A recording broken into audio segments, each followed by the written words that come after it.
Welcome, ladies, gents, and our non-binary friends to Spoiler Sleepover, Season 3, the Season of Suffering. Suffer along with your co-hosts Jason, Michael, and Rob as they watch and review some of the worst films to ever hit the screen. Now, enjoy the show. It'll be a real scream of a time.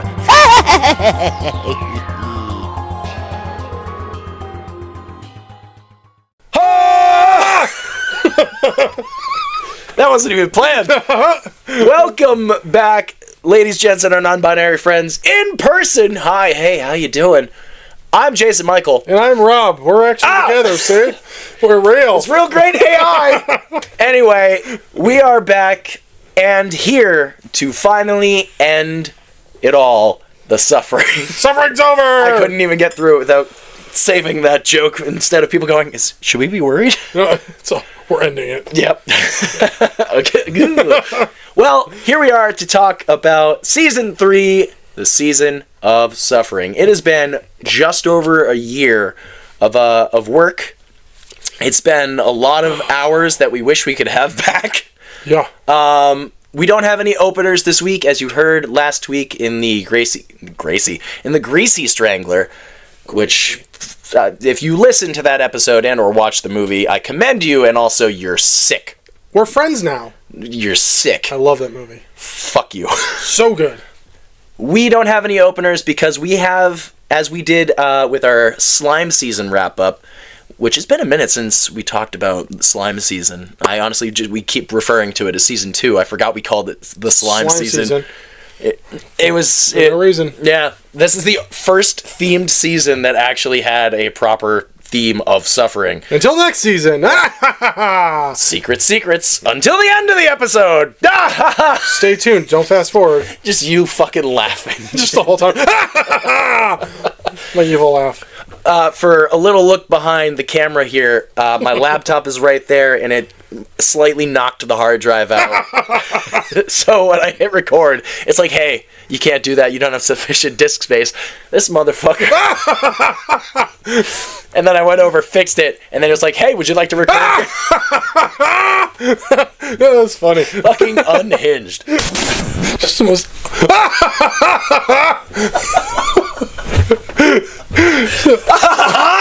unnecessary fucking laughter at failing. Oh, it's good stuff. Well, is it?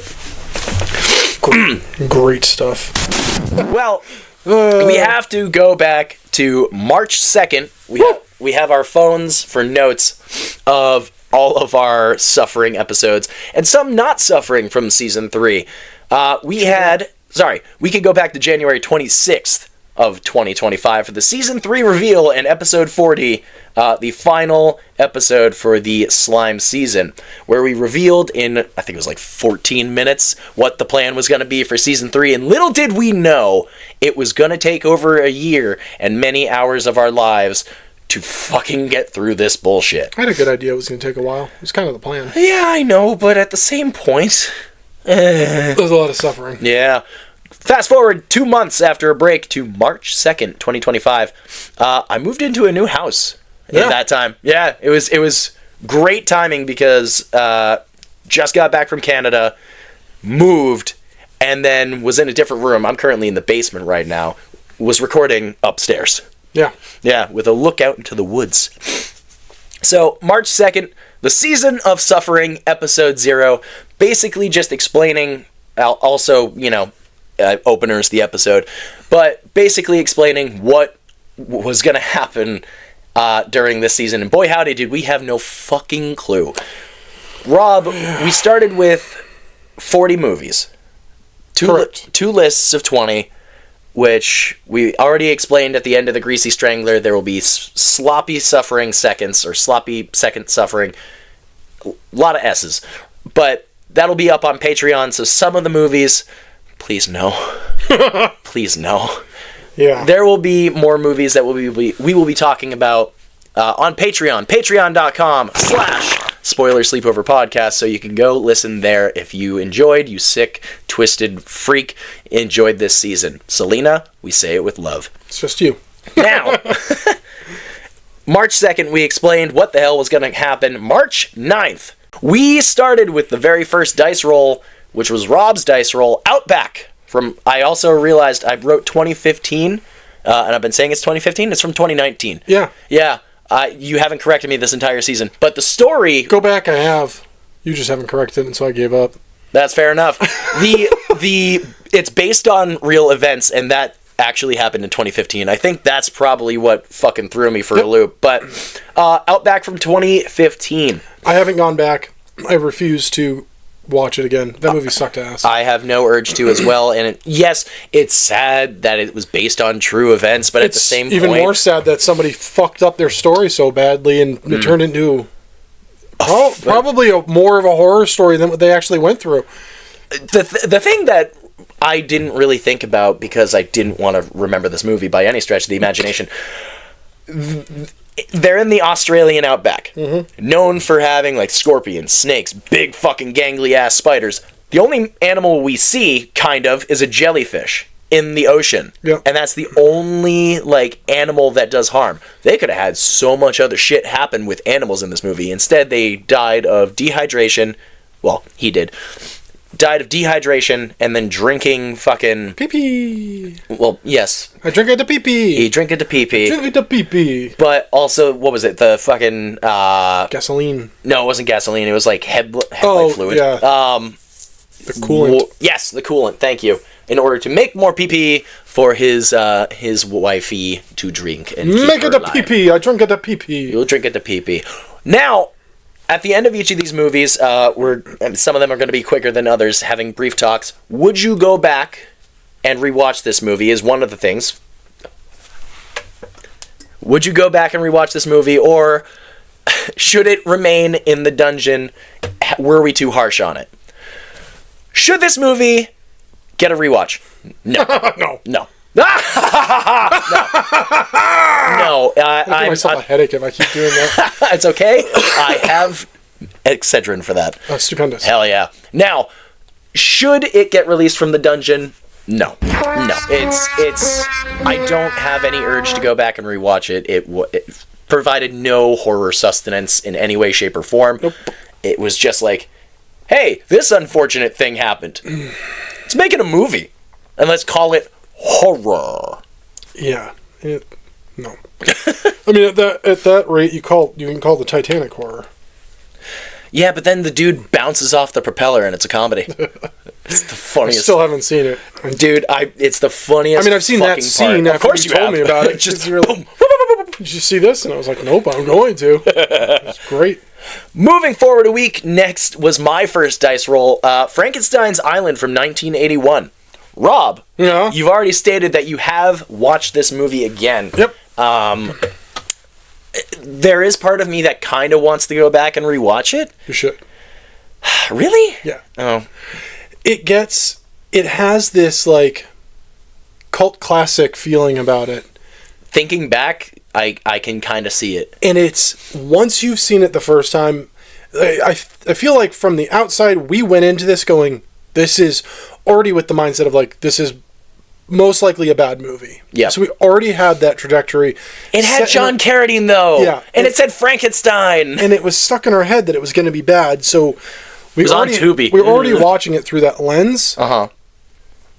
And I was thinking back about certain scenes, and I was just like, I feel like that was actually supposed to be funny. Maybe not intentionally, but is now. So just one night, I was like, you know what? Fuck it. I'm going to rewatch this. So I did. And I had so much fun. Like, I was laughing my ass off. I was like, yeah, no, I don't think they actually... I'm not sure that they made that movie to be a serious movie in the first place. There are moments that are just too outlandish to be something that they wrote to be serious. I could see that. So, I enjoyed my second watch, and to be fair, I probably will watch it again. Okay. If I'm looking for a good laugh, something I can have on in the background while I'm I was building a Gundam while I watched it the second time. You nerd. Yeah. So I was like building it and watching it, and I had to like I found myself stopping the build, like putting all the parts down and everything, and I was just like watching the movie. So yeah, I really liked it. Okay. I don't know. I also, while you were explaining this, I thought of a third thing that we can have before we talk about whether we would watch it again or should it remain in the dungeon or be set free. Do you remember the bloody legend for Outback? I think it was the pee bottle. I'm definitely sure it was the pee bottles, because again, only good thing about that movie. And of course, the bloody legend of this movie, Dennis, right? The dog? Yeah, was his name Dennis? Dennis. The dog's name is Melvin. Dennis was the best part, because again, it had John Carradine and it said Frankenstein in the title. It couldn't have gone wrong. It started to. Yeah. So, I mean, you've gone back and rewatched it. You said you would rewatch it again. Mm-hmm. I personally feel like at some point, if I'm in a bored enough mindset, I will go back and rewatch it with an open mind. Where it's like, I mean, yes, I can see where they tried to make it probably satirically good. Yeah. So it would be worth it. Would you consider releasing it from the dungeon? I would. I wouldn't consider releasing it outside. I would give it a job in the dungeon. Give it a window.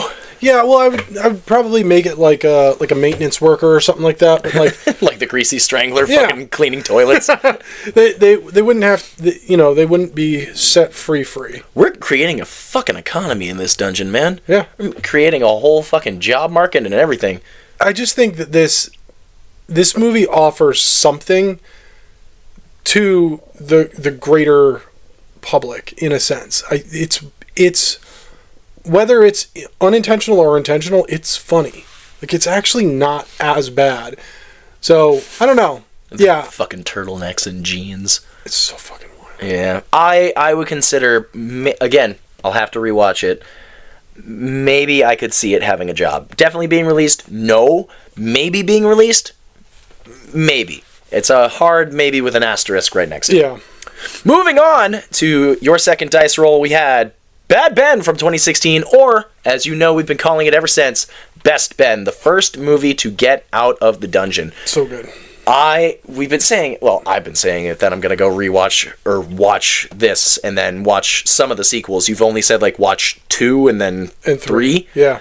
Because there's, like, 8 of them. Yeah, there's a lot. Yeah. And they get worse. The fact that it's one guy doing everything is so cool, and he's got like so many different things rigged up to go, and like moving doors, moving props, like he's doing it all the editing. What was his name, like Nigel or some shit? And he was the bloody legend too, was Nigel, because He did a good job. for a real what did he call the fucking woman on the phone? Yeah, well, fuck you, you whore. It's just like, she's trying to help you, Nigel. Jesus Christ. Yeah, it's his own little ghost movie, and yes, there are moments where you're like, why is this guy making this kind of dialogue? The ass, shit, just the same shit over and over again. It's a great movie. Yeah. Like, especially the fact that we went in with 2 real duds, and then seeing this was refreshing. I only put this on the list because I thought you would hate it. Surprise! I love the movie. I've seen it multiple times. So like, yeah. I was like, I think I'll hate this. And then you were like, I love this. I was like, Hell yeah. I was wrong. It's great. Moving back to Unfortunate Suffering, we had Lethal Virus from 2021. Ugh. Yikes. I don't even remember what the fucking bloody legend was. Did we give it to, like, maybe the zombies? Because there was nothing else. No, I think we gave it to the scenic shots. Oh, yeah. This was the start of Scenic Shots Make a Shit Movie. Yeah. Yeah, it wasn't great. No. And then Bloody Hell was a big part of it. Or no, Fucking Hell. Fucking hell. Yeah, every time you've gone Fucking Hell after that, I was like, Fucking hell. Lethal Virus. Nope, not that. Not that. Dude, so much of this made no sense. And again, there are times where we watch later movies where you're like, fucking come on, move the plot along. So many of these movies and so many of these scenes are just But then at least in this one, it's like bam. Yeah. And it's again the opener is straight up 28 days later. Yep. Straight up. Terribly done, but yeah. Yeah. And would you consider? No. All right. Should it be released from the dungeon? Absolutely not. Fair enough. Absolutely not. Fair enough. Yeah, I have no real urge to go back and rewatch this. There are a lot better zombie movies that you can watch out there, and Lethal Virus is not one of them. Don't do it. Especially the fact that they were basically making this like COVID the movie. This is what this is what's going to happen when the world falls apart and there's a pandemic. Zombies. Listen, we all made that joke when that pandemic had happened. So we don't need that real shit. Nope. Moving forward. I was kind of hopeful for this one, honestly. I don't know why. Thinking back on it, 11-11-11 from, you guessed it, 11-11-11. I don't know. Also, bear with, you'll hear dogs playing upstairs and barking in the background because there's dogs. 11-11-11. The Omen done poorly. Yeah. Very, very poorly. The scratches in the wall were bleeding and shit like that. The bad acting, dude. Oh my God. Everything. Nobody was. You couldn't connect with a single character. You didn't like any of them. Nope. Like, even the kid. I was like, shut the fuck up. This movie was awful. And I said I would watch 12-12-12 and 13-13-13. I fucking couldn't. I don't blame you. I hit play on 12-12-12, and just the opening credits alone that were done in PowerPoint fucking killed Oh me. my God, I was just really? like, yeah, I was like, oh no, and I shut it off. I was like, I fucking can't do this, man. I hit the play button on 12-12-12 and then immediately hit stop on 12-12-12. I literally did. God damn. I fucking just can't. Well, I mean, it's... especially the fact of the fucking creepy-ass neighbor, and then she's like, here, little child, come into my shed. And the dad's watching it through the window, he's like, he's probably fine. Yeah, whatever, he's fine. And doesn't fucking do shit about it, and yet she tries to kill him. Yep. I don't remember what the bloody legend was for that one. I don't either. See, it's bad enough that we don't remember what it was, because it wasn't fucking worth it. Would you consider... No. All right. Would you consider... All right. I am in agreement. I don't even want to watch 12-12-12. I know we were talking about it just as a joke, but yeah, No. not worth it. We took a brief break. Selena, let us know if you do. Yeah. We took a brief break. I say brief break. We took a week break for the Spoiler Sleepover interview with Joey and Levi, two hunters from NH Spooky World. Our first interview. Yeah. Yeah, it was well, kind of our second interview. We interviewed Sean, but this was our first full-fledged interview. Yeah. And it was great. Yeah. It was a lot of fun. We got to interview two haunters, two actors, makeup artist, and then we got a ton of people, like the clowns that they were talking about in the actual haunt, were interacting with the episode. It's very highly viewed on our YouTube, so it's great. Yeah. If you haven't listened to the interview, I highly suggest it. They're both great people. We should get them back. Yeah, we should definitely get them back. They're so just genuinely kind and sweet, and they're just really nice and very talented. It was a lot of fun, and that was on our bucket list since like season 1. We were like, we want to do this. This would be cool. And then we did. And we did. Yep. It just took me running into one person at a fucking Trader Joe's. He liked it all happen. He liked your pumpkin tattoo, right? Yeah. Yeah. He was like, I like your hand tattoo. And I said, thanks very much. He goes, do you like horror movies and haunted houses? And I was like, yeah, I do. Mm-hmm. That was it. Because I'm shameless. I plug this podcast everywhere. You ever watch Shameless? No, it's on my list. Kind of on mine too. But we're not talking about Shameless. Next season. William H. Macy. We are back into the suffering with, thank God, another one that came out of the dungeon. Itsy Bitsy. Itsy Bitsy. See, I can't say it without almost saying... Good? Yeah.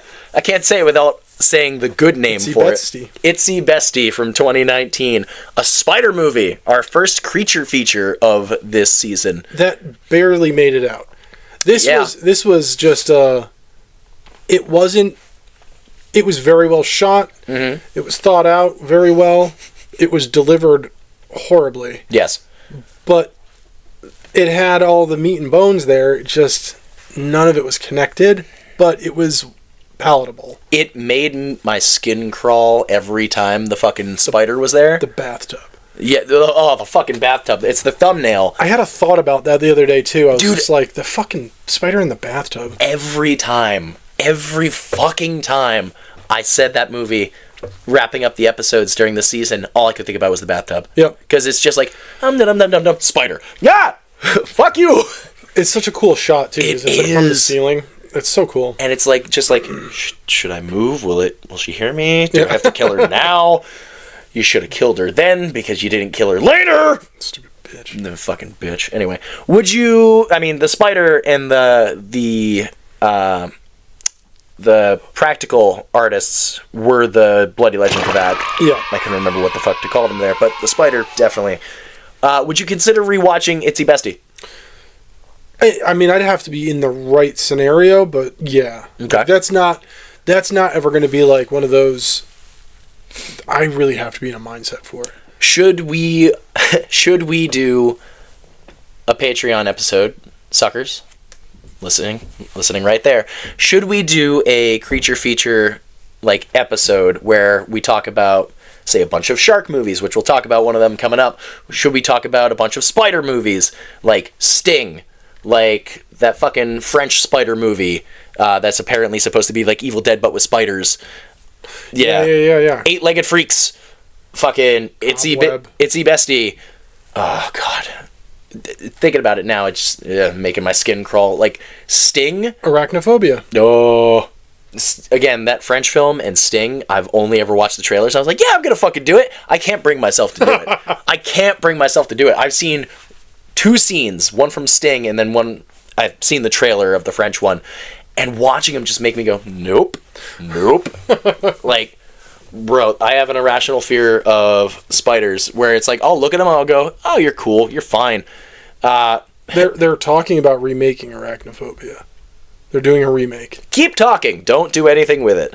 But, like, when I was younger at camp, I was using the facilities, if you will, and I hear a kid above the stall go, wow, look at that spider. I go, oh, really? What's it look like? And he goes, like this. Throws the fucking spider over the stall. And we have wolf spiders. So big, gangly motherfuckers in New Hampshire. Lands in my crotchal region as I freak the fuck out, pull up my shorts, get out of the stall.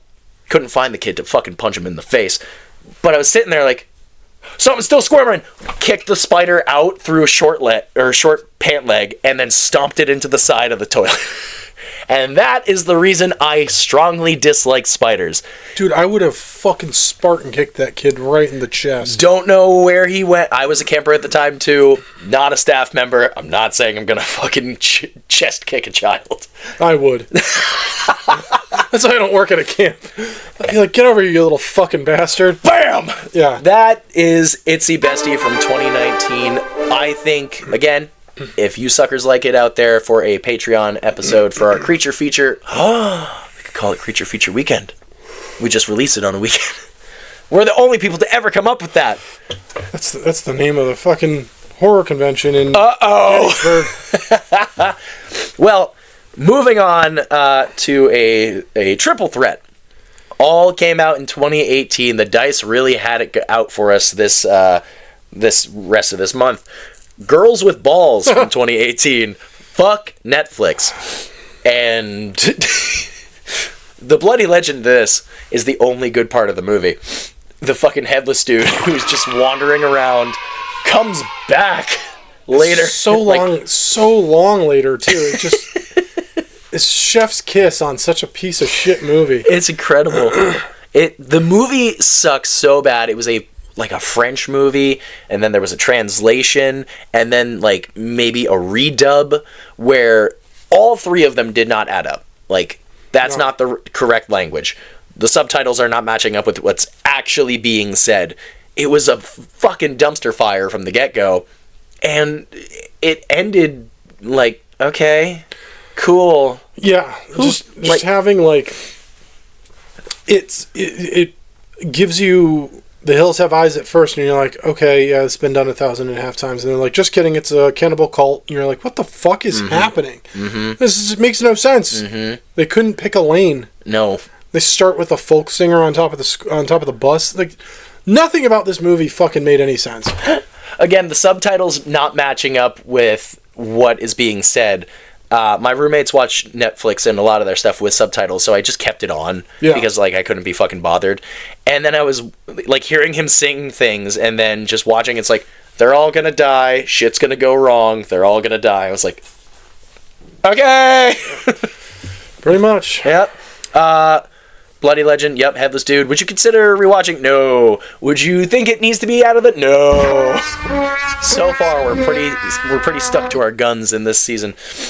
Next, I think I've gone back on this one. The Snarling from 2018, a British werewolf movie, a horror comedy, if you will. And then we don't see a fucking werewolf until the last 5 minutes, and he's done in by a fucking jacket potato. Yeah. Honestly, fucking funny. But, like, where was the wolf? Werewolf. Yeah, I know.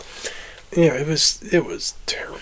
I think this was our first, like, tiebreaker where Selena came in. Yep. And unfortunately, it did not go my original. It did not go my way. So that was the first tiebreaker that wound up going into the dungeon. What was the Bloody Legend of this one? I think it was the jacket potato.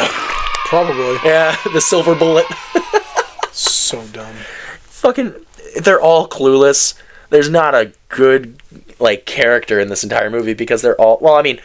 The pub owner and one of the friends, and they're like, are you fucking stupid? What is happening right now? But then there's the main quote-unquote character who's just completely oblivious to everything that's happening. Like, there's an arm, or there was a hand, and they're like, oh my god! My glass is empty. Oh my god! The keg's kicked. Yeah, it's like, okay, cool, man, thanks. No bueno. Would you consider rewatching it? Absolutely not. Should it be released from the dungeon? Fucking no. I think I'll rewatch it. But I think, honestly, I know I've talked about it. I think my feelings might go opposite of what I originally was feeling. It's awful.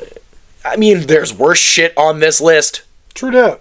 And this is still, I think this is, out of the movies on this list, this is one of those that I wish I could get my time back. There's a lot of them. This is one of them? Yeah. How long is this list? Awful. Let's see. 18 movies. Nope, 16 movies. Yeah.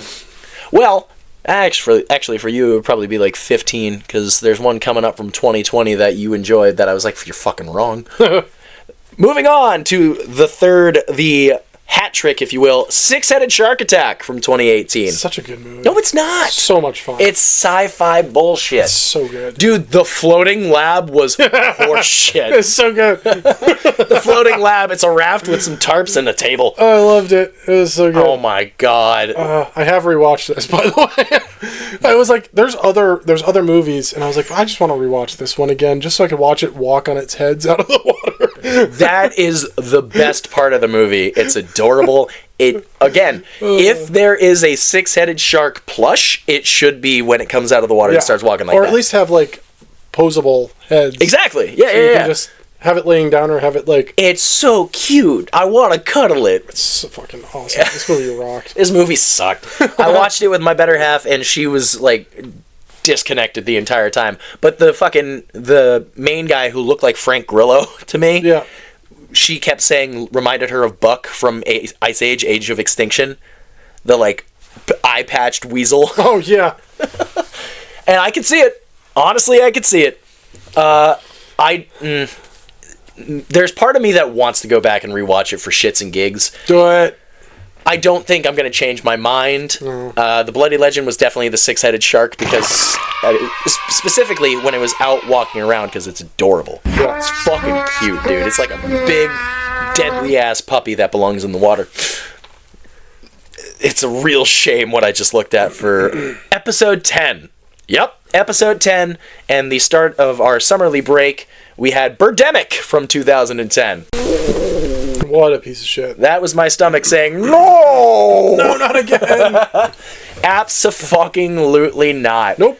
I do kind of want to rewatch it, though, just for I can see why it's a cult classic, but I don't see why anybody says this is good. There are some shit movies that are regarded as cult classics, Plan 9 from Outer Space, that are great. Great. Shut up. No, I've decided to stop talking shit about that movie because you love it so much. You're goddamn right, but Birdemic is not one of those movies. No, I will never rewatch. That was my second time watching that movie. I hated every second of it. If I'm going to watch anything with the name Birdemic on it, intentionally, it's the musical. I want to watch the musical because I'm just curious how they deliver it. Like, is it people dressed as birds, or are there people like puppeting birds? Dude, I fucking hope it's that. Puppeting birds? Yes, but it's like people in like the black sweatsuits like coming onto the stage like this. Yep. And they're just really rigid birds. They don't even move. They're just cardboard cutouts. Oh, that'd be so good. I mean, when you get the like fucking GIF PNG on the screen of all those birds, that's not even the worst part about this movie. No, everything's about honestly, that's fine. The dive bombing exploding birds is fucking hilarious. The worst part for me of this movie is the fact that acting. They've been being attacked this entire time, running away, and then damn near the end of the movie, they're like, let's have a picnic on the beach. You're like, oh my god, in the wide open where the birds are. So dumb. You ever been to a beach? There's birds everywhere. There's fucking seagulls that are gonna steal your chips, goddammit. And they try to explain it away. Oh my god, yeah. Ridiculous. The fucking, the scientists who just like, happen to be there. Hello, I'm a scientist. Yeah, what are you guys doing here? It's fucking so stupid. I don't even remember what the bloody legend was for it. Honestly, it probably was the exploding birds. I don't think it was that. There was something else, but yeah, it was terrible. It wasn't good enough to remember. Would you consider rewatching it? Shits and gigs? No. Maybe. Would you consider releasing it from the dungeon? Hell to the fucking no. Well, as we stated, that was episode 10. Before we get into the rest of the suffering, we took a break and introduced a brand new segment to your lovely, lovely listening ears each season, Werewolves of Summer. Woo! Hell yeah. Ooh! I was waiting for that. We started because at this rate, we talked about Wolfman in season 2, our slime season, and our favorites, and Wolf Spaceman from 2020. Sorry, Wolf Spaceman from 2025. We talked about how we were wrong, and this I was trying to get us to talk about this movie because I really wanted to talk about it, and this is how Werewolves of Summer came to be. Which, if you also know, Gore Clown, our sponsor, has a wonderful Werewolves of Summer shirt where you see these lovely two mugs looking like some werewolves. So definitely get your Werewolves of Summer shirt from our sponsor, Gore Clown Shop. More on that later.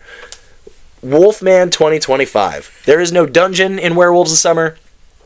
I still really enjoy this. I can understand people's gripes with it. I love it. Which one? Wolfman. Wolf Spaceman. Oh yeah, no, this movie's great. Did you tune out there? A little bit. Yeah, no, I love the movie. I've had a few discussions with people, like non-horror fans who saw this movie, because they heard it wasn't like a horror movie. I don't know who the fuck told them that, but you're wrong. And then people who genuinely like love horror, like we do, and it's, I think, easily one of the more divisive recent movies to have come out. I stand by the fact that this new universe they're targeting each movie to be about something. So like domestic abuse is Invisible Man, and then this one is a father struggling with fatherhood and past trauma. Like his dad was abusive to him, and abusive to an extent. It was more of he was trying stomach trying not to the sins of the father fall back into habits that were shown to you. Yep. And I mean, I can relate, man. This shit's tough. I think it was either overlooked or not. obviously isn't going to hit home with everybody. I mean, domestic abuse is known. People who have not been hurt like that can still feel for somebody. But somebody who's not parented a day in their life, they're not going to relate with a movie that's based around anything like that. Yeah. I mean, a mother can watch the movie and still feel that feeling because it's not just solely because of a father, you know. It's also bad habits, man. Yeah, it's also the dad, Blake, was the favorite of the child, and kind of the relationship was on the ropes, and mom was, you could tell at certain points in the movie where mom was trying to do the same stuff dad was, and the daughter was like, absolutely not. Like, when he's tickling her in the truck, and then mom goes to do it, and she's like, Mom, stop! Mom, stop! I'm serious, stop!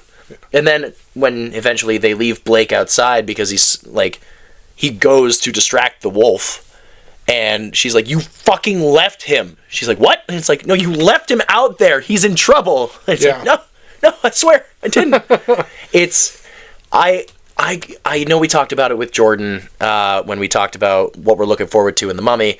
We'll touch on that eventually when we get there. But there's Julia Gardner? Jennifer Gardner? No. Who's the actress? Julia Gardner. Julia Gardner. All right, thank you.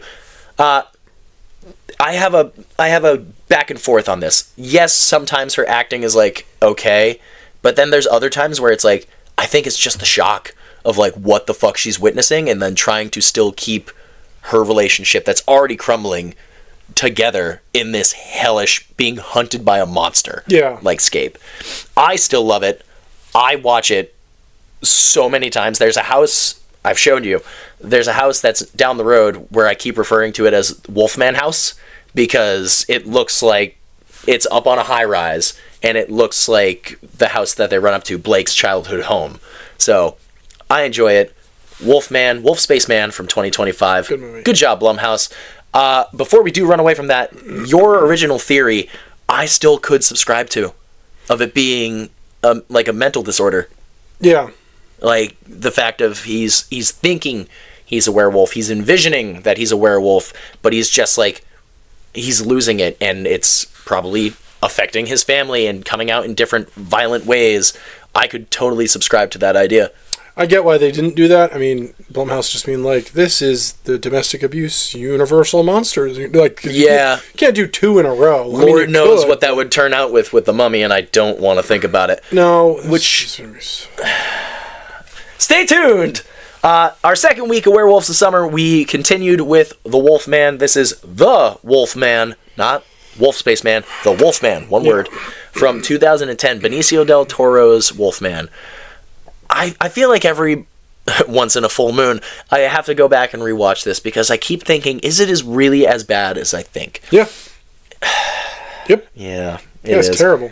They're trying to recreate 1941's magic with their own interpretations, the 2010 violence we can show, the 2010 effects that we can show, and it just feels wrong. It doesn't feel like a remake. It feels like it's its own thing with sprinklings of, hey, remember this? Hey, you remember that? Yeah. The cane fucking sucks, which, hang on. You cannot, and I defy you, it fell. I defy you to tell me that the cane in Wolfman from 2010 is even remotely fucking as cool as the 1941 cane. Like, look at that shit. Look at that shit. Yeah. It's fucking badass. And the new one is just like, it's like a little like wolf head that's up here, and there's not much wolf to it. This is cool. It's got the star. It's got the full-blown... It's not my favorite Wolfman, and it never will be. Nope. I, again, occasionally feel like I need to go back and rewatch it, because, some of the violence is cool, but when I think of Wolfman from 41... I don't really think of the violence, I think of the monster. I think of the Wolfman, I think of the internal battle and the struggle, and this is just like, again, sins of the father. We find out that Sir Anthony Hopkins, which, god damn it, Claude Rains outacts this man, and which is such a shame because Anthony Hopkins is great, but Claude Rains did a better John Talbot than Anthony Hopkins. And then, I know, Jordan and JB, you love the all-out werewolf fight. Why? It's so dumb to me, really. And it's like, you're heir to my kingdom, Lawrence. Like, what's the fucking point? And then he probably smelled horrible in that house. Not only the fact it was burning down, but then Anthony Hopkins as a werewolf gets kicked into the fireplace. All that burnt hair. Stanky. Well, we move on from the Wolfman movies to Werewolves from 2024. The Frank Grillo, there he is, back again. The Frank Grillo werewolf movie where there's... what do we give the Bloody Legend to? We gave it to Blake in Wolfman. We gave it to... I think we did give it to Benicio del Toro in 2010. Possible. It's probably the only good thing, because, like, he does a real good job of occasionally looking like Lon Chaney Jr. And the sadness that his face has. But, yeah. But in this one, we gave it to the Punk Wolf, which was the funniest and best fucking wolf. But it was like The Purge with werewolves. Because there's the supermoon that turns people into werewolves. Yeah. And they get better at the end of it, as we find out through Frank Grillo's fucking shiny, rippling, sweaty muscles at the end of the movie. Hacha, hacha. It's like, yes, the sunlight. Holy shit! And it's the lower angle shot where he's like, yes. Now, just future Jason, just edit just us with the poorly cropped muscles over our chairs. Yeah, with like the white background. Yeah. It was an okay movie, but I can completely agree with the fact of it tried to do what Dog Soldiers did. Which, funnily enough, the gigantic werewolves in this, you go 1 week later to Dog Soldiers from 2002. Fucking awesome. What a fucking movie this was. Best werewolf movie ever. It was... Dude, could they run out of ammo? I don't know if they could. I don't fucking know. So many explosions, so many bullets. Yeah. Oh my fucking god. It is my favorite werewolf movie of all time. Like, I just... Everything about it from start to finish is unbelievable. So, I have a gym at my job, and... I have a job at my gym. There's a fucking horror TV channel. As I don't have cable TV, but they have it in the gym, and so when I work out, I put on a horror movie while I'm working out, and I just put on whatever the fuck's on. And Dog Soldiers is on there repeatedly, and it's censored. And I mean... You bitch! Fully censored. So when the cow corpse drops, it's a blur. Like, you don't see anything. And the best part... It takes up the whole fucking screen! The best part is when the cow falls and one of the dudes gets splattered, like, just drenched in blood. Yep. He's censored as well. Not surprised. It's so good. So watching it while I'm working out, I'm like, what the fuck is happening? Like, I know the movie like the back of my hand. So when'd that get there? Yeah, so shout out to my buddy Josh out in Cali. He sent me the Blu-ray 4K special edition anniversary. And yeah, it's awesome. Hell yeah. He had an extra, and he was like, I'm going to give this away. And I was like, I had my copy stolen. He goes, this is yours. And I was like, thank you. I love you. I gave him a sad story, and he went, pity. Well, that wrapped up Werewolves of Summer. We had our retrospective of what we had so far, basically being like, hey, real, because we took a break. That was June 22nd, where our Season of Suffering retrospective so far came out. And then came back just over a month later. Rob came back, because I was still in the woods. Movie Music Month with Middleman Mike.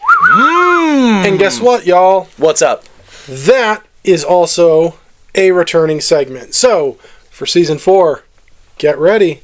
Jason Michael's gone. Again. We will be doing Movie Music Month with Middleman Mike again. Mike has said he'd come back. I asked him, I said, hey, would you consider? And he goes, yeah, I want to. I thought we were doing that. And I was like, hell yeah. Fair enough, man. All right, so yeah, we're going to be doing it again in Season 4, and this is going to be more of like, Mike's not a huge horror fan. Like, I mean, he's not, he doesn't watch a lot of horror.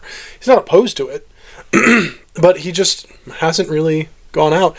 He has rewatched Sinners an obscene amount of times. I mean, do you blame him? So have I. So Exactly. But yeah, so I've just in one season alone, we have 3 new segments, which we'll talk about one later. We got to update this shirt then. We got to put a Werewolves of Summer tape on here. Yeah, we'll do a new one. Yeah, we got to do a Werewolves of Summer. We got to get and then of course we'll talk about it later. But Toontober. We also have to have February with Friends and then Winter Horrorland. Yeah. Well, the first one, 2018's Halloween. Fucking yeah. Oh. So we just focused on the music for these. That was the main thing. Mike being the lead singer of Middleman, based out of New Hampshire here. I wanted to have him go into a bunch of movies he's never seen before that have iconic music. I figured you were waiting for it as soon as I started doing that. And just really focus on the music and how it changes the feel or follows the action, whatever's happening on screen. I did give him the producer or band names for each of these so that he knew who to be looking into, and he has looked into Goblin a bit too, which has been cool. Rad. But yeah, the Halloween movie, he was like, yeah, it was okay. The music was fucking fantastic. The music is awesome. Yeah, that's why I picked it. And I also figured it's a safe zone. That's fair. We've talked so much Halloween. I said this will be an easy one. This will be an easy click and listen to.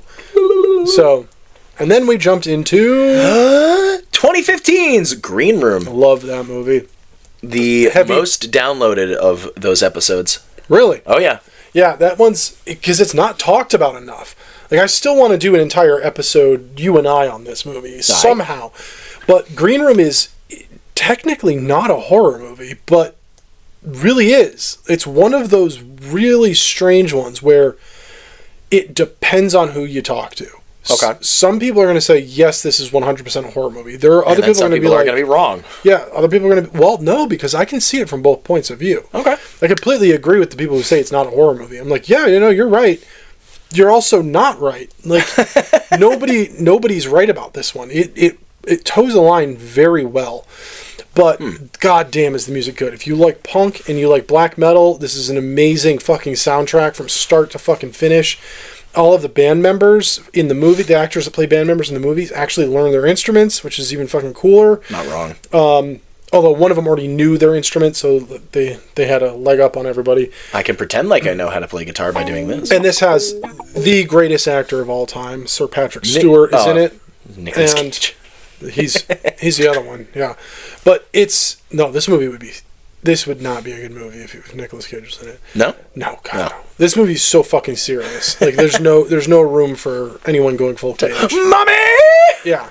So, yeah, I love this movie. I had forgotten the intense violence that exists in the movie because the subject matter is so intense itself that the gore I just forgot about. And I was rewatching it and I was like, I texted Mike and I was like, dude, I'm so sorry. And he goes, I already finished it, you asshole. And I'm like, yeah, I forgot. I'm sorry. Oh, that's great. We move on to 1983's Videodrome. Yep, I scarred him. You son of a bitch. Straight up, you can hear it. I believe that episode starts with him saying, first things first, Rob, fuck you. I scarred him for life. I love when episodes start off with a cuss at each other. Yeah, well, so I love body horror. Like, body horror is my cream. Oh, God, I fucking love that shit so much. It's my bread and butter. I love. Finish that sentence, please, you cream. Ugh. I love body horror and found footage. I just love them. So, if nobody's heard of or seen a body horror movie before, I have like 5 movies I can suggest you. And this was, to me, Videodrome is the tamest one I can suggest. And I was like, well, don't watch John Carpenter's The Thing then. You'll be fucking literally scarred for life. But at the same point, please go watch John Carpenter's The Thing. That fucking movie rips. I'm wearing the shirt. I have a fucking half sleeve of this shit. It's my favorite movie. Mm-hmm. Yeah. He loved the music. He completely understood why I chose this. And, like, it's wild to hear the comparison in like the music sometimes plays against what's currently happening on screen, and it's just gorgeous. It's a fucking perfect movie. I fucking love Videodrome. God damn it. Hell yeah. Cronenberg's the shit. Well, then we ended Movie Music Month. I knew I was going to say it wrong. With Middleman Mike with a double feature of 1977 Suspiria and 1979's Zombie. And that is because Gremlin did the soundtrack for both. Goblin? Sorry, I said Gremlin, didn't I? Goblin. That was fucking brain fart. That's going to be next year's Winter Horrorland right there. Goblin. And Goblin's just fucking great, man. I mean, if you really want the history of Goblin, listen to that episode. I give you like a full fucking breakdown of like... They weren't called Goblin at first. They were called Gremlin. No, they weren't called Gremlin either. And Goblin wasn't even... They didn't even pick the name. They were given it. They were forced into that name. This is wild. But they are great. You look at any of that generation of the Italian and French horror movies, it's Goblin's pretty much attached. Like, they are woven in between all of that stuff. It's so good. Argento just really enjoyed what they could do, and that the fact that they worked with him on all that stuff. Like Suspiria, the fact that anytime any of that music was being played, he was playing it over loudspeakers while he was filming those shots. So they didn't record any sound.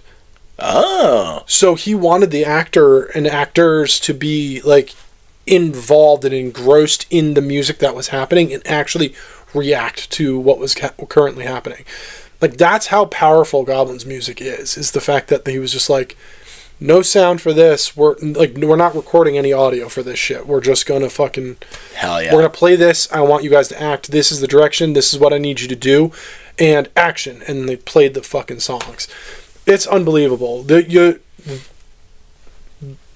Music Month with Middleman Mike, Season 2, if you will.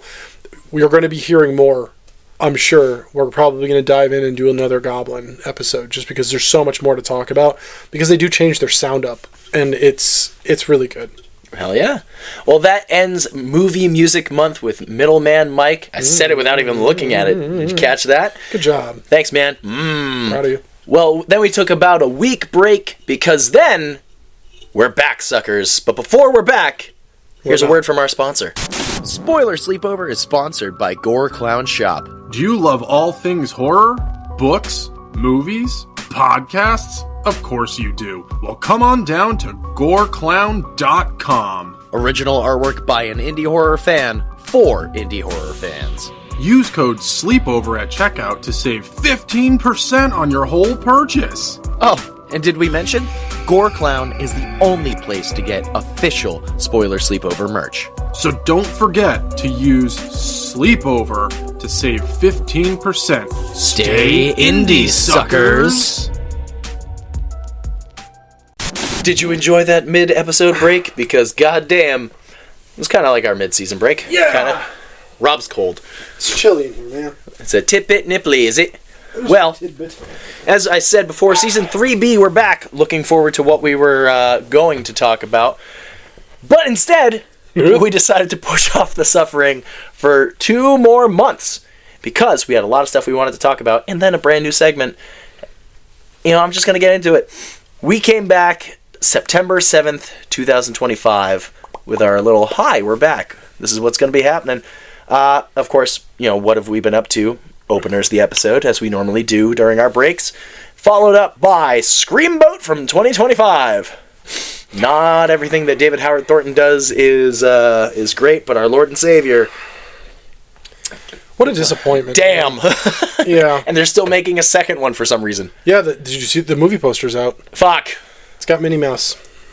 Why? Still why? I fell asleep at the end of that movie, and I don't really want to think about it again or talk about it anymore. I expected a schlock fest, but I at least expected it to be entertaining. Yeah. And this was not entertaining at all. I mean, at least we still had our Lord and Savior, David Howard Thornton, but hey, man. Lord and Savior, do better next time, please. Yeah. I don't know if I want to see the second one. I don't care enough to want to see the second one. You know I'm going to. I know, but that's the thing. We didn't go see this in theaters. We waited until it came out on streaming, and I'm like, all right, now I guess we have to. Yeah. Followed up instead by a great fucking movie. We had return, Middleman Mike, that's right, for Sinners from 2025. Not only to discuss the movie as itself, but also the music with it, and goddamn, is that just all around a great movie. It won multiple awards. Yeah, it did. Multiple. It's fucking about goddamn time. Like, I'm just... There's a whole episode. You can listen to it. I'll just say it's a perfect movie, and if for some reason you still have not seen it, what are you doing? Watch Sinners. Pause the episode. Watch Sinners. Dude, seriously, this movie is perfection. Like, it is so unbelievably good. It's not just the best movie that I saw in 2025. It's the best movie I'd seen in like 15 years. That's fair. Like, there isn't a thing about it that I can complain about. Like, from start to finish, that movie is so fucking good.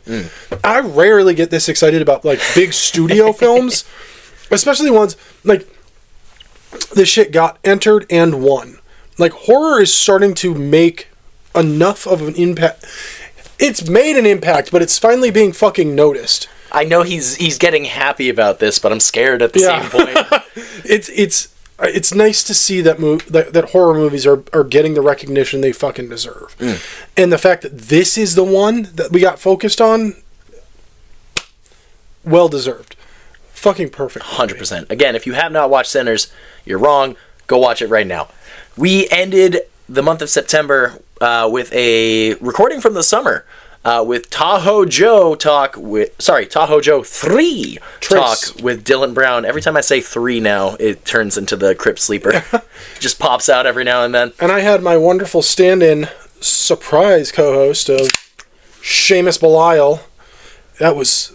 Dude, I had so much fun. Dylan is just a genuine bro. Like, he's like the nicest dude. And him and I chat all the time now. Hell yeah. I did one thing with him, and then we've done video calls and like hung out and shit. Like, Dylan he's an artiste at his finest, man. Like, the Tahoe Joe trilogy is fantastic. He's cutting it. He's done. He's only doing 3, and he's done with that. I mean, all of his work, man. I've seen everything he's done. It's just fucking fantastic. And his next project, I'm super excited about. Ooh. He'll be back on to talk about that one, because there's some real special shit going on behind the scenes on that one too. So. Hell yeah. Well, we ended September, and of course, as we were saying before, fuck, I did it again. Regardless, our brand new segment month of Toontober, baby. Yeah, buddy. Talking about a little trip down memory lane with 2 episodes per episode. 1 episode of Courage the Cowardly Dog, 1 episode of Scooby-Doo, Where Are You? Starting off the Toontober debut with Freaky Fred, and then Bedlam in the Big Top. Naughty. Fucking sick. I love it, man. I mean, I say just list off all the episodes, all 4 Fair enough. of them, because they're just fucking great. Yep, so episode 1 again, Freaky Fred, and then Scooby-Doo, Where Are You? Bedlam in the Big Top, followed by our second episode, The House of Discontent, and then Hassle in the Castle. Our third episode, King Ramses' Curse and the Spooky Space Kook, and, oh yeah, that's right, I forgot about this one. Our second to last episode of Toontober, The Haunting World of El Super Beasto. Yeah. And then, of course, the episode that dropped on Halloween Day, Toontober. It's The Great Pumpkin, Charlie Brown. What a great movie. It is. Nobody saw that coming. Yeah. Well, stay tuned, because Toontober will be returning. Toontober 2! Yep. For season 4, and we're going to have a third host. We're going to have a Scooby-Doo expert joining us for each episode. And she swears this is her bread and butter. She's seen everything multiple times. And everything meaning all of the new iterations, except for Velma. I was going to say, you poor soul. She watched it and hated it. But so understandable. Yeah, we're going to have... You'll have to wait to find out who she is, but she knows her shit, and it'll be really fun to have somebody come on to talk now Scooby-Doo. I'm worried. Yeah. She's good peeps. Hell yeah. If you had to choose one of those three Scooby-Doo / Courage episodes to say is your absolute top tier favorite, which would it be? Ramsey's Curse. Ramsey's Curse? Yeah, it was funny because that was not my favorite episode when it was out, like when it was new. Return the slab. Going back and rewatching it, I've gone back and rewatched just that episode. After we recorded that, I was like, I want to watch Ramsey's Curse again. Thank you, Internet Archive. I fucking love it. It's streaming on something now. Oh, cool. All of it's streaming on something now. I forget. Not on Max. No, but yeah. No, I loved it. What about you? I mean, we all know it's Hassle in the Castle, but it's definitely the House of Discontent. Yeah. That fucking floating head still haunts me to this day. And it's... Buildings, the episode. Yeah, seriously. Houses and castles. Hell yeah. I will say, though, very recently, I've been at work and setting up something for one of my programs, and then just every now and then, I'll catch myself going, the man in gauze, King Ramsey! It's like just out of nowhere. It's like a fucking tick. Just pops up. It's like, all right, cool. I guess we're singing Courage the Cowardly Dog. You got to do one of those videos for your vocal stims. Yeah. Dude, unrelated. I opened a can of Monster the other day, and at work we recently had somebody come in and do the internet to try and fix it. Mm-hmm. We wound up taking the entirety of the downstairs out and then unplugged something and never replugged it back in, so my internet was not working, so working was fucking impossible. Glad they got paid for that. Yep. But I opened a can of Monster and I was trying to reload something. I was like, that's not reloading, and I pressed down on the tab and it made a click sound. So I just sat there and I was like, and then found out the tab does this. So I've literally been sitting here doing this for like the past 3 minutes. Because I couldn't fucking do anything else. It was like 5 minutes of my life just sitting there going, how fast can I make this tick happen? Anyway, we come back to, not technically the Season of Suffering, but yes, the Season of Suffering, because unfortunately we lost dude, last year was rough for fucking rock and roll and metal losses. Yeah. Ozzy Osbourne. And then shortly before this, when I returned, the day I returned from England in mid-October, unfortunately we lost Ace Frehley, lead guitarist of Kiss, so we started back up our suffering with Kiss Meets the Phantom from 1978. A real schlock fest. Yeah, not great. No, not great, but not horrible. Fun fact, those albino werewolves, as you can tell by my hat from Fright Kingdom, we went to go there that very night after watching the movie and then recording that episode, and then we saw the fucking albino werewolf masks in like that museum section. It was really cool. We're like, awesome. Oh. We also saw the Don Post Tor Johnson, which is hanging up right behind me next to Corey Taylor's The End So Far mask, which I fucking love that mask, and Art the Clown, signed by our Lord and Savior David Howard Thornton as well. I was there for that as well. Yeah, you were. There's a picture of it on our Instagram, which will be right here. And now it's gone. It's not a great movie. Kiss can't really act. Speaking of act, that was pretty much supposed to be Ace's lines the entire time, was just him going, act! Act! And he was also completely obliterated the entire movie. But our bloody legend was Ace Frehley. I would watch it again. I wouldn't. No? No. Oh, okay. No, it was a one and done for me. One and done. I mean, that's probably why Kiss Meets the Phantom is the first and only guard of our dungeon. Because it wasn't good enough to leave, and it wasn't good enough to be punished to eternal damnation. No, I had fun with it, but I won't watch it again. Oh my god, it was so fun. I love the fucking... yeah, they're all by the pool. What? And they're all just in lifeguard chairs and robes. Fully dressed. Yep. Giant boots on and all. Oh, it's Gene. Oh, okay. Fucking weird. What a weird movie. Fucking Peter Criss swinging from the chandelier. Ah! What an odd movie. It is, but it's so fucking fun. They had the Wolfman, they had Frankenstein, they had Dracula in that too. They had the Mummy. Yeah. Oh my god. Well, we continued our suffering with Alien Convergence from 2017. Yeah, thinking back on this movie, it wasn't great. I know I was kind of like, kind of like I was with the snarling. Not the worst thing that we've talked about, not the worst thing to come. It's up there, though. It's up there. That was really bad. Alien Convergence was not great. Reutilizing dragons from a different movie. It was so fucking funny. They weren't even aliens. They were dragons. They looked like the fucking Gozer dog from Ghostbusters. They already existed for another movie the same writer had done. Was the Bloody Legend the other movie? I don't remember. It might have been. Would make sense. Would you go back and rewatch it? No. Would you change the fact that it's in the dungeon? Absolutely not. Damn, I was really hoping for some, like, deep content of, you know what? This movie deserves a second chance. Nah, we were pretty on par with our ratings. Oh, it was terrible. Well, this is where we're about to get divisive. Remember that weird movie from 2020? Don't Speak! You're wrong. You're fucking wrong, and you know it. See? He might. Rob was in favor of this movie, as I was in favor of Alien Convergence, and then we swapped opposite weeks. Dude, it's such a slow fucking movie that goes nowhere.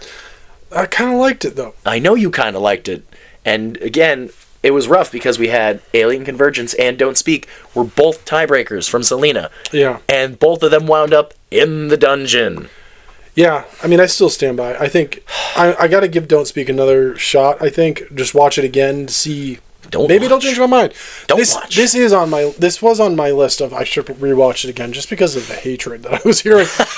I read some reviews and people were like, "What the fuck did I just watch?" And I'm like, I mean, the monster wasn't horrible, but the monster also wasn't great. I keep saying it's a monster. I don't even know what it is. Yeah. No, I was calling it an alien entire time. It is time. A monster. Yeah. Yeah. Would you go back and rewatch it? Yeah. Okay. I don't think I will. Like, again, I know you were saying you want it to be all jump scary. You know, building suspense. Dude, I've seen suspense built so much better. This is all right, and we're walking, and we're walking, and we're walking. Blair Witch Project, we're waiting, bitch. And we're waiting. I feel like we had and we're waiting, conversation. And we're walking, and we're waiting. And now we're Don't Speak. Don't watch it. Or do. Don't. It's your choice. I'm not going to tell you what to do. I am. Don't think watch for yourself. it. That's what I'm telling you to do. I'm telling you to think for yourself. Don't be a sheep. Yeah. But also don't watch this. Anyway, next movie, my dice roll, right? Was Don't Speak you or was Don't Speak me? Alien Convergence was you, Don't Speak was me. It was you. Yep, and we were opposites. But then we had we started nearing the end with some real shit movies. Tarot from 2024. My bad.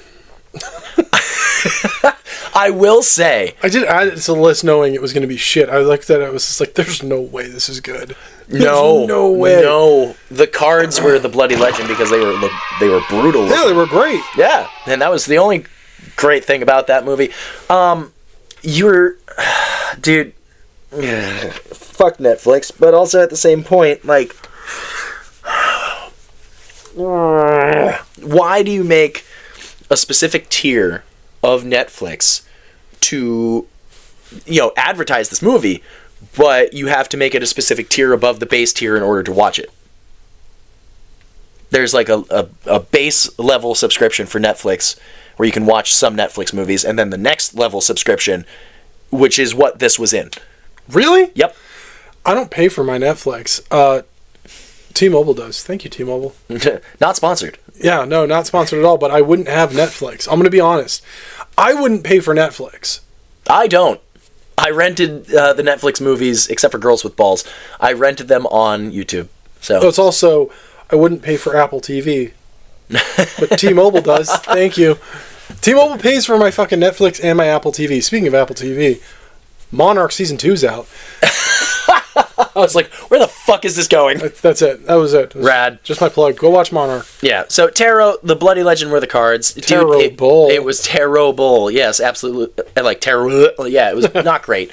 Would you consider watching it again? No. Would you bring it out of the dungeon? No. Fuck that movie. Terrible.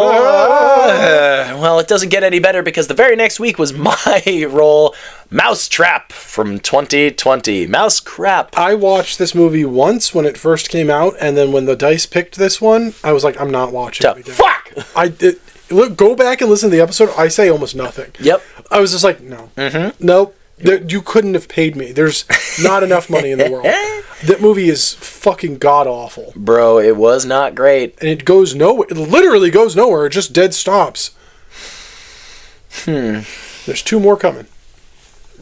No. It's not great. It's not good. I think the Bloody Legend was the Frankenstein poster on the wall in his weird home theater. Yep. His work home theater.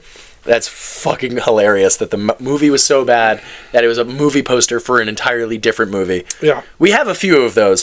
It's so bad. Like, coming up into our 3rd rendition of our Winter Horror Land, because Yay!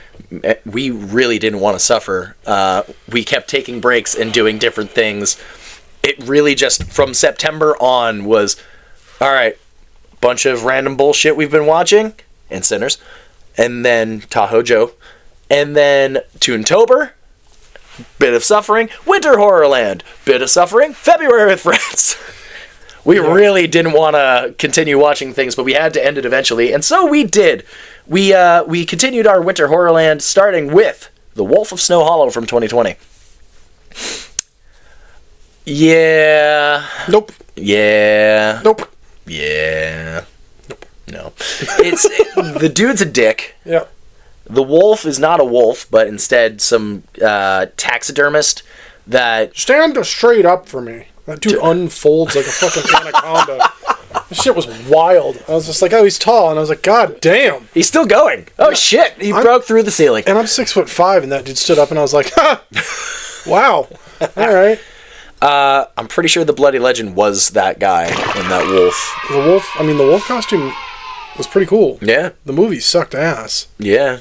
I mean, I was rooting for it when I originally watched it, and then thinking about it, it was like, ooh. Yeah. Ooh. Not good. I love when I have mid-episode fucking turnarounds where it's like, yeah, man, ooh, on second thought, fuck this shit. Yeah. Alright, however, next movie, what a beautiful fucking movie. Let It Snow from 2020. Late tits now.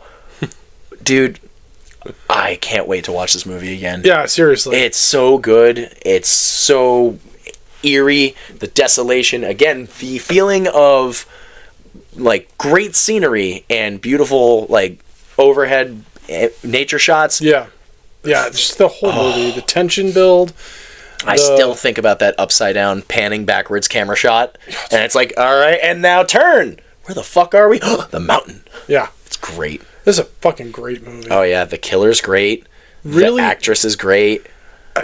I stand by it. I think it's a dumb name, even though the song itself is in the movie. Late tits now. It's a dumb name for a movie, but the movie's just beautiful. It's terrifying. It's one of those movies you have to remind yourself to breathe at moments. You're like, breathe, you idiot. And I'm like, oh god, yeah, this was just a movie.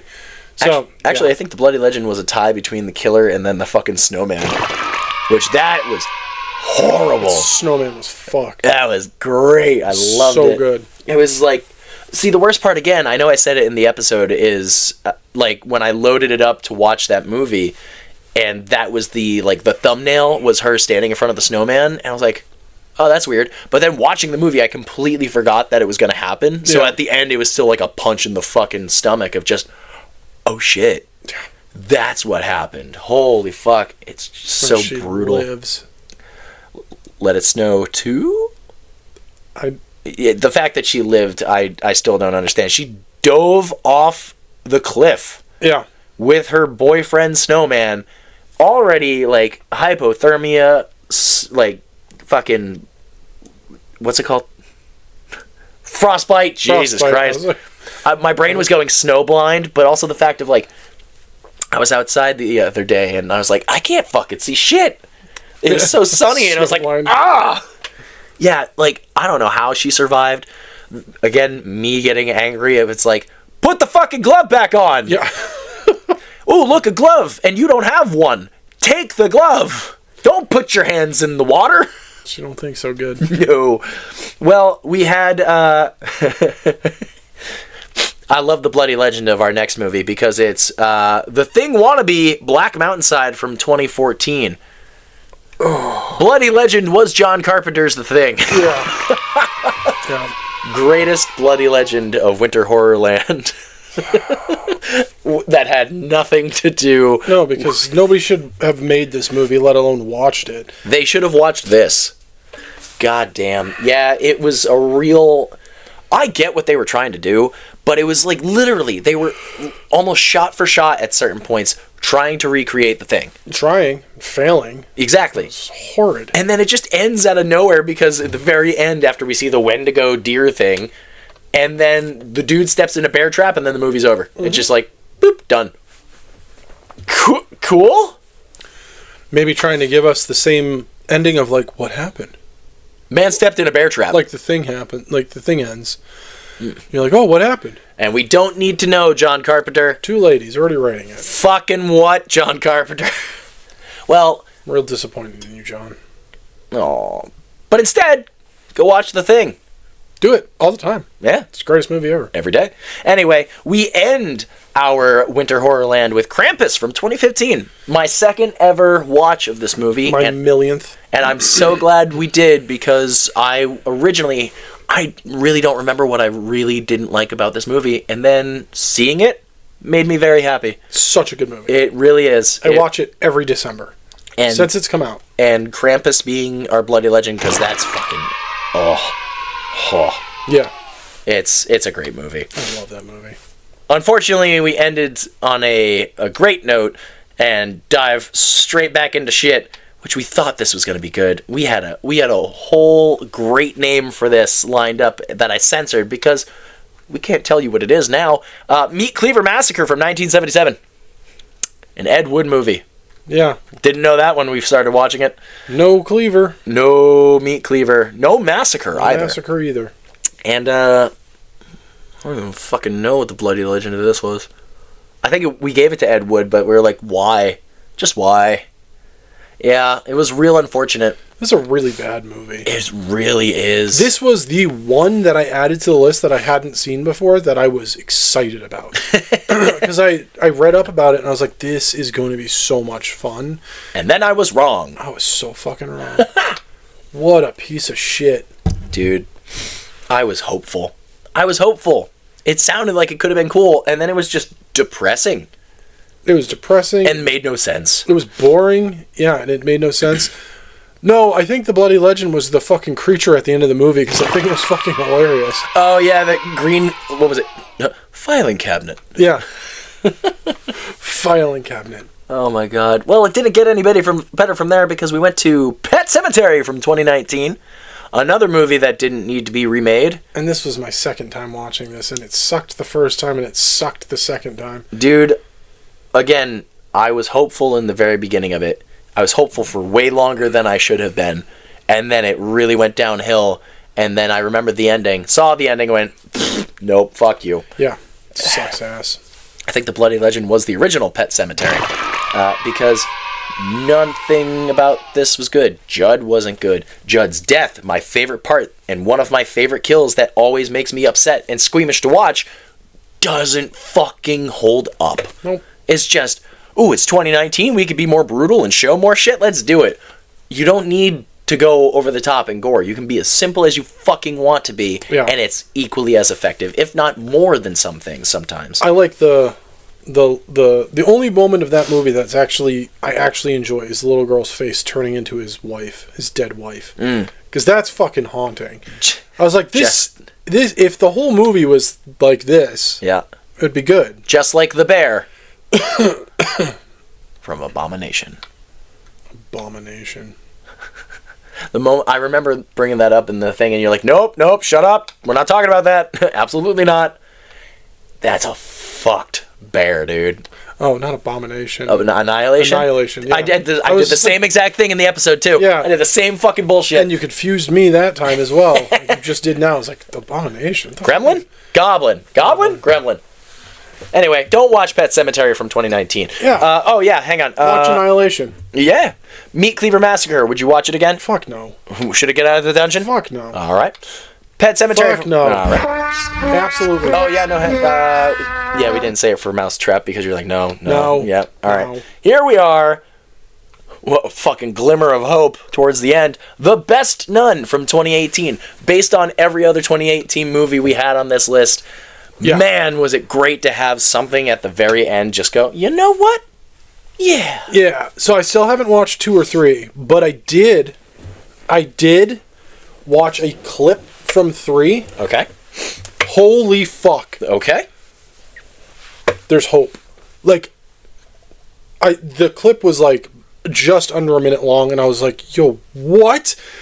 I'm fucking here for it. So I gotta get these 2 knocked out. Patreon. You know it. Patreon.com/Spoiler Sleepover Podcast. Well, again, the Bloody Legend was the Nun because, like, it was an interesting new killer. It had... Specifically, I think we gave it to the second iteration of the Nun. Yeah. Because there was, like, the black morph mask, and then there was, like, the almost Scream-looking face. It was so fucking cool, though. Yeah. And it's barely on screen. Yep. Because I watched it again. I did watch it again. I watched it a second time because I was just like... I remember it being super annoying with her at the door. Yeah. But I have cookies! It's still super fucking annoying. And it is... It's 100%... It's so long. Hello? Yeah, it's so piss off the long. dogs upstairs Her if they just do that. talking. Oh my god. It's about a quarter of the movie. Yeah. How about fuck off? No, not my house. Yeah. Anyway, bye. Walk away. You don't have to still be there. It still baffles me that she's like, I brought cookies, and she opens the door and there was actually cookies. Yeah, there's cookies. I was like, oh, there's actually fucking cookies. Hell yeah. She wasn't kidding. I would watch it again. Yeah. Rob has watched it again. Yeah. I would watch the 2 follow-up sequels. And I still believe that it deserves to be out of the dungeon. It feels great to have a third movie, finally out of the dungeon. And Selena was fucking wrong. She didn't like it. No, she Sorry, didn't. Selena. Yep. That's okay. We're all entitled to our opinions. That Alien Convergence was a good movie, and then I was wrong. And you still think Don't Speak. Anyway. Moving on to another shocking discovery. Nice Swim from 2024. Wasn't shocking for me. I'd seen it multiple times. It was on my list of how the fuck are they going to make a horror movie based around a swimming pool. Well, they did. And there was still some confusing aspects, but I could see why people didn't like it, but I can also see why people really enjoyed it. And I'm glad that... This was one of the ones when we wrote our lists out, and I looked at your list, I'm like, you should take this off. I've seen this, it's a good movie. You left it on. And the only one of that discussion, the only one of those in discussion that I'm glad I didn't listen to Rob. The other one, I should have listened to Rob. Well, Bloody Legend, was it the pool or was it Wyatt Russell?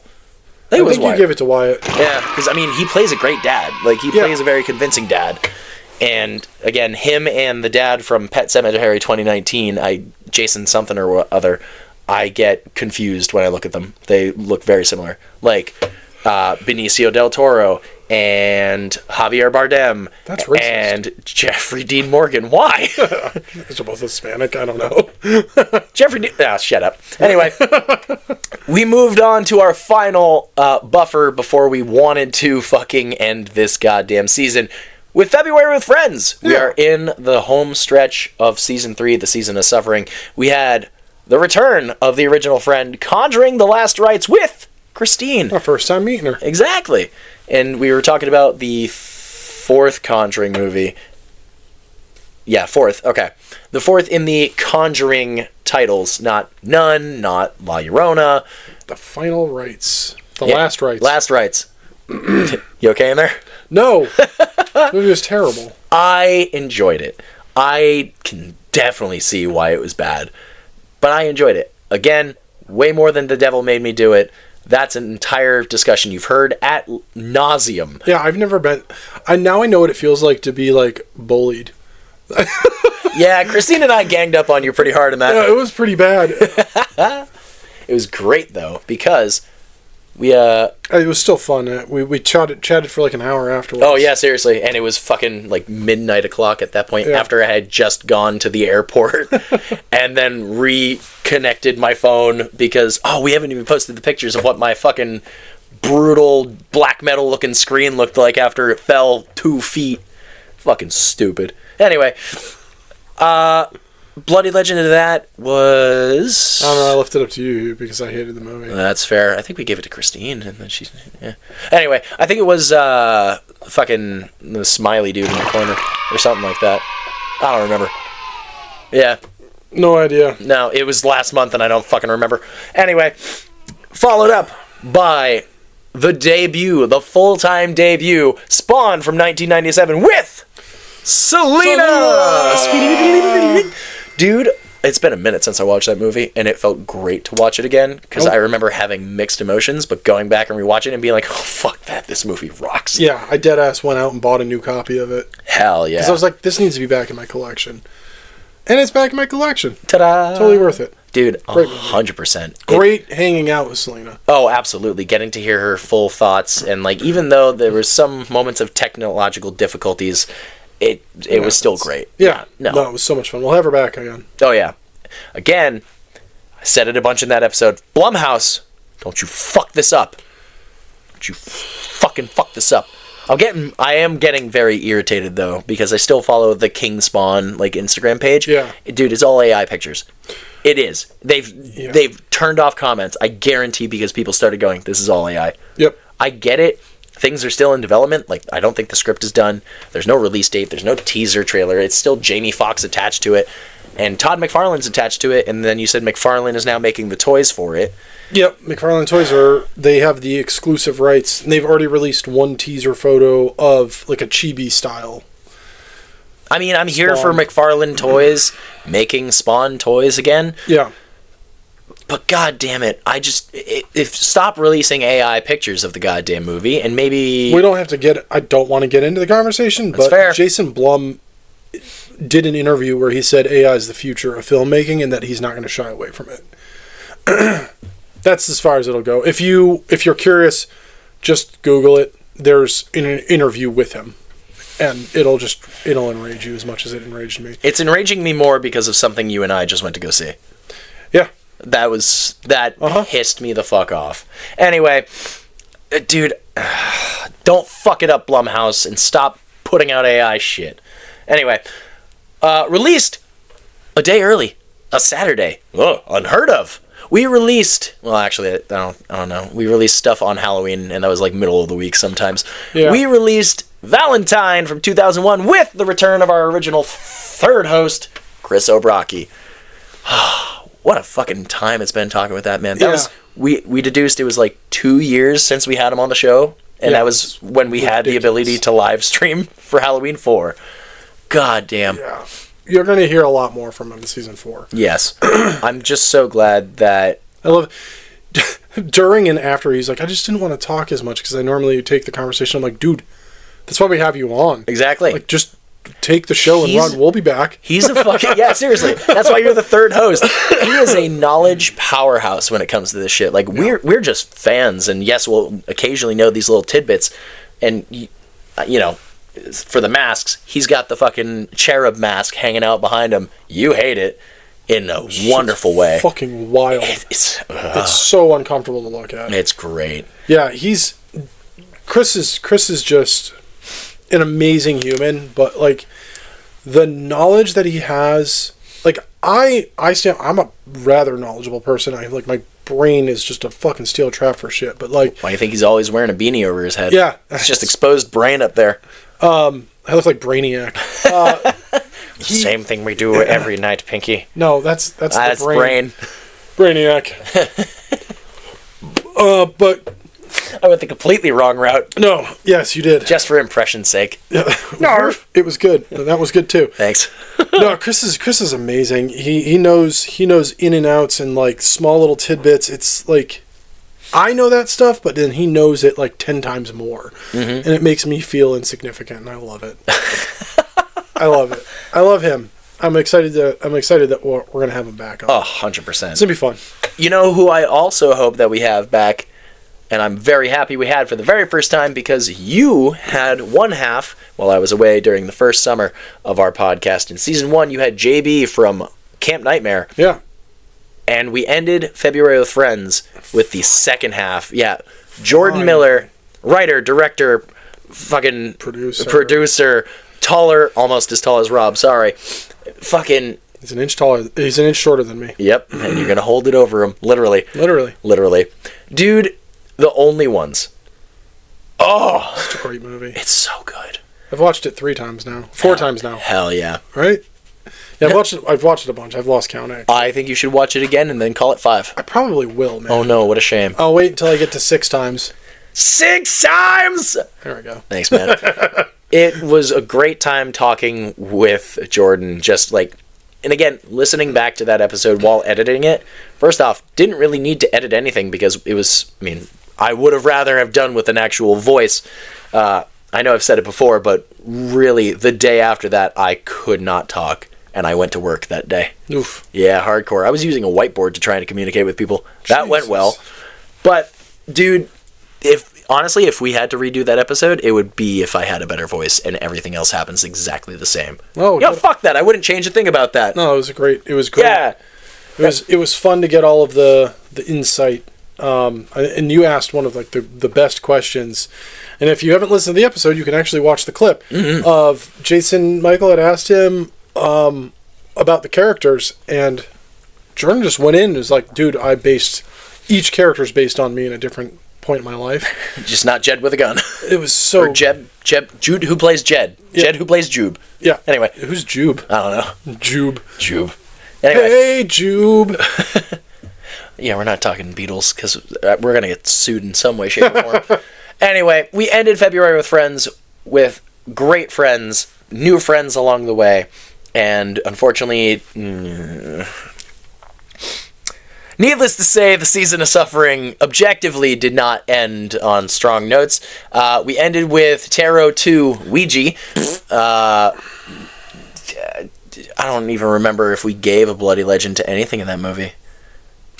There wasn't, and again, this wasn't that long ago, but like... Hi, friend. If you shut your fucking mouth, goddamn. Hi, friend. Dude, that movie sucked. Hi, friend. It sucked so bad. Oh no, we gave it to Lin Shaye, boy. Of course we leave it Lin Shaye. Lin Shaye's the best. Because Lin Shaye was the only good thing about that fucking movie. Yeah. God damn. And when she showed up on screen, I said, hi, friend. I'm gonna punch you. On camera, gonna punch you. Well, what a piece of shit that movie was. Seriously, Bloody Legend Lin Shaye, would you watch it again? No. Would you take it out of the dungeon? No. Deeper thumbs down because it deserves to go farther down into the dungeon. Now, at the time of this recording, that's right, one more for the road. We do not have Selena's thoughts on Greasy Strangler because she's... apprehensive. Yeah, I don't blame her because if you heard my thoughts on it, Greasy Strangler from 2016, my final dice roll. This is the one that you said, hey, Jason Michael, this is a great movie. Take it off your list. I was like, well, no, because it's supposed to be in bad, shitty things for a reason. I love this movie. I don't know why. I can see why Birdemic has a cult following. I cannot see why this has a cult following. It's a very offbeat brand of humor that is not for everybody, but it is for a big enough audience that people like Tim and Eric got multiple seasons of a TV show and a second show off of, because the humor is identical. They're exactly the same thing. Yeah, but it's also... It could be personal preference. Like, no, 100%. Tim and Eric was not my brand of humor when you sent me the homework to watch, and I was just like, okay. I think I chuckled at one thing.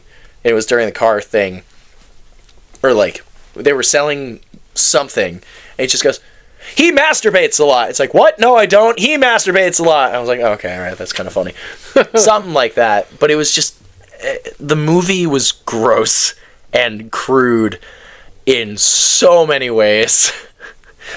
That's what makes it so good for me. I love it. Not with your ass. Hootie, tootie, disco cutie. God damn. Anyway, nobody wants to see that.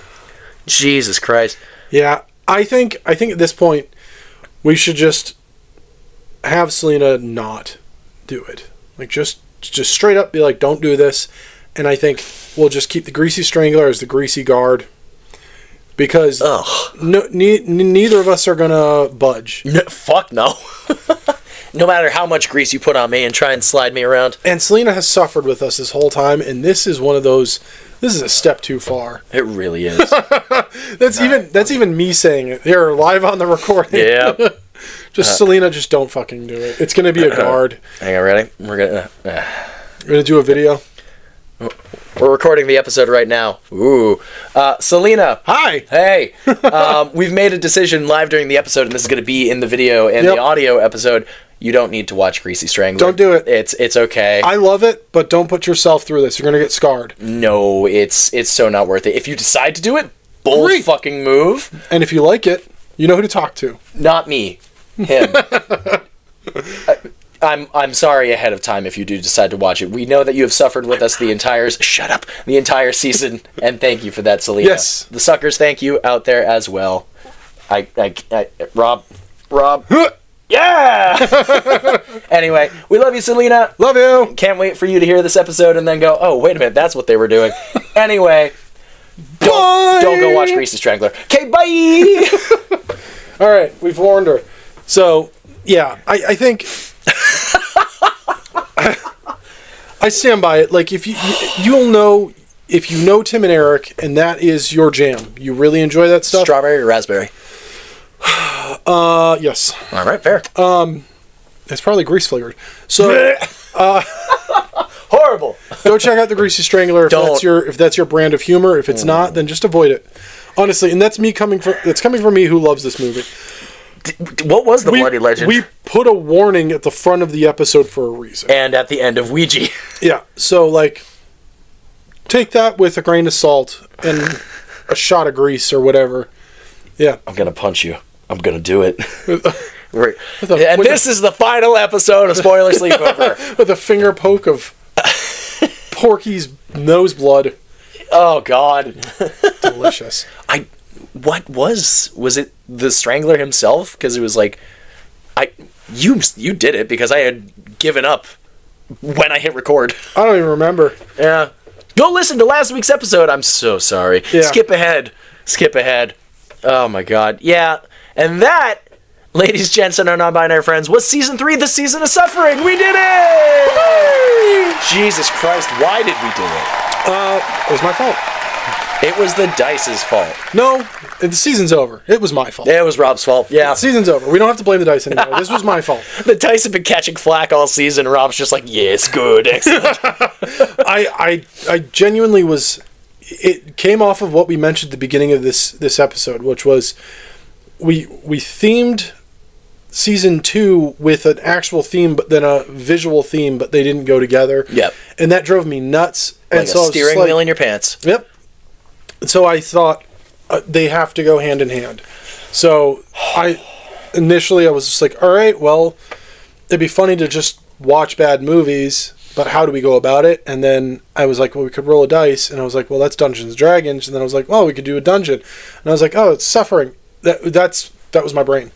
Putting the puzzle pieces together. Yeah, and I did the same thing for season 4. So, first off, if you watched any of these movies, we know people have watched every single movie. Selena, you don't have to watch Greasy Strangler. Yes. But thank you for joining us on this weird suffering adventure of bullshit, this shit mountain or whatever it was. Yeah. Overall, I don't regret anything from this season. Yes, even the Greasy Strangler. It's all a fun adventure and a fun memory and a fun season overall. Yeah. Chaotic. Completely chaotic. Full chaos. Full chaos. I mean, I'm of the standpoint, I suffer regularly. I intentionally watch potentially bad movies weekly. That's just something I do because I know I've mentioned it quite a few times throughout this season, is even if the movie's bad, somebody took their time and put their blood, sweat, and tears into a movie and didn't take much time. Some form of their own creativity to create what is arguably art. And hey man, if we're the only 2 people that watched that movie, great. You got some views. Sorry we shit on it, but at the same time, I'm not. Try better. Yeah.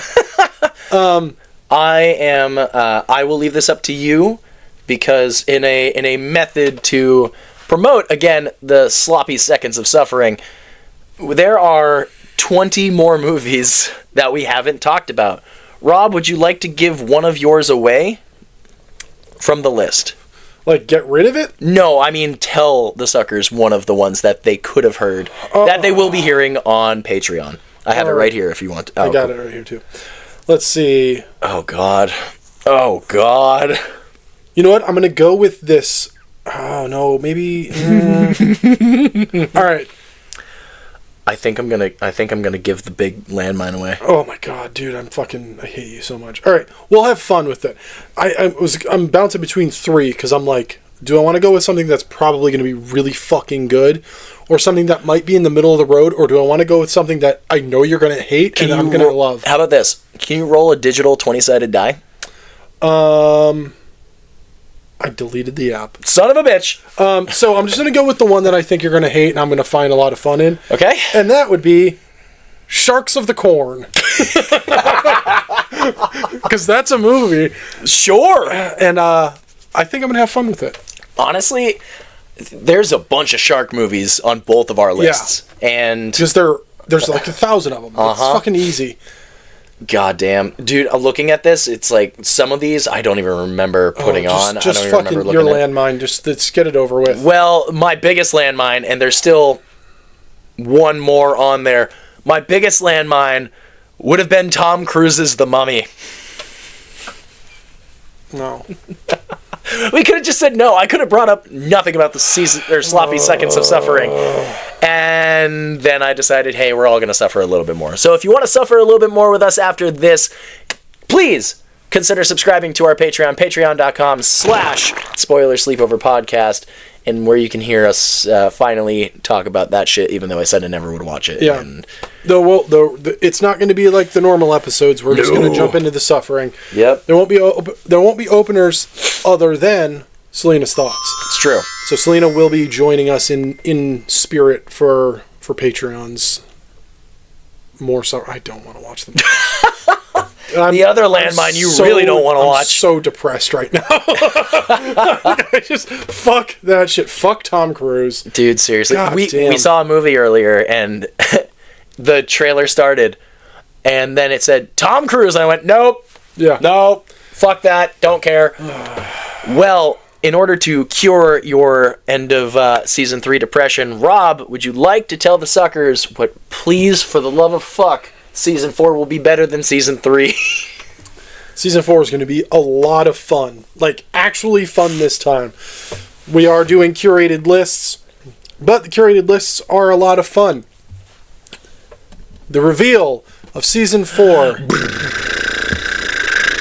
Season 4 will be called Join the Cult of Classics. Each month we will be discussing an era of cult classics. We'll be starting in the 1950s. Each month we'll go up a decade, so we'll go to the 60s, 70s, all the way up to the 2020s, because yes, even though we're only 6 years into the 2020s, It's fucking wild. there are movies that are considered cult classics already. So, sinners. This is going to be a lot of fun. We're both very excited to start off in the 50s. We already have that list together. Hell yeah. And it's going to be awesome. The reason we're doing this also, and having it a little bit more closer to what season 1 was, which was kind of a free-for-all in a sense, is that this opens up the door for more guests. Yes, just because we have picked 4 to 5 movies, depending on how many Sundays are in a month, that doesn't mean we have to do all of them. Mm-hmm. That means we can have anybody on to do anything, hopefully more interviews. It's true. So, we can do whatever we want. It's going to be a lot of fun. We're very excited. I'm amped. There are cult classics that I've never seen. There's cult classics that I have no idea why they're cult classics. So we're going to go through them. And now that you've heard this, if you have any suggestions for any decade of cult classics that you want to hear us talk about, let us know. Because guess what? What? You'll hear it. Hey! It makes it that easy. Hell honestly, yeah. There's not going to be oh no, what we already have our list. Nope. Fuck our lists. If you want to hear a specific movie talked about, fuck one of our movies. We're going to fucking do yours. Because we want to do yours. And if you want to talk about it, you can come on for that episode. Because we want you on. And don't be afraid. We won't Be bite very afraid. Oh, hard. you and I went very different routes with that. Be very afraid. Yeah. Be very afraid. So yeah, Hell yeah. next season, come join our cult. Of classics. Yeah. Well, thank you again, suckers, all of you out there, and of course our slumber partiers over at patreon.com/spoiler sleepover podcast. We are very thankful that we have made it 3 seasons, 3 years of random bullshittery in movies, some great, some greasy strangler. Regardless, I knew that the fact of I saw your head just go, you son of a bitch. Regardless, thank you very much for tuning in week after week, and even when it was scattered and sometimes we would take a break, all the random endeavors and different things we did in different movies, different new segments, different guests we had on, the interviews, everything. Thank you for listening. Thank you for joining us. And until next season, I've been Jason Michael. And I've been Rob, and just for one little thing, enjoy the new opening song for season 4. Fun fact, we're going to go stream later, so go check out twitch.tv/spoiler sleepover. Anyway, for one final time for the season of suffering. I'm not going to hear that. We're streaming today. This is coming out in 2 weeks. Yeah, I know. No. Maybe we're streaming the day it comes out. Who knows? Anyway. Join me on Wednesdays. I'm playing Minecraft. It's true. Anyway, for the last time for season 3. Sleep tight, suckers! Thank fuck it's over! It's over! God damn. Now we only have to suffer through real life. Oh, ass! Thank you for listening to this week's episode of Spoiler Sleepover, but the fun won't stop there. Go follow us on Instagram, Facebook, Threads, TikTok, and if you have any episode ideas, please send them our way at spoilersleepover@gmail.com. That'd be really fantastic of you. So, until next week, sleep tight, suckers!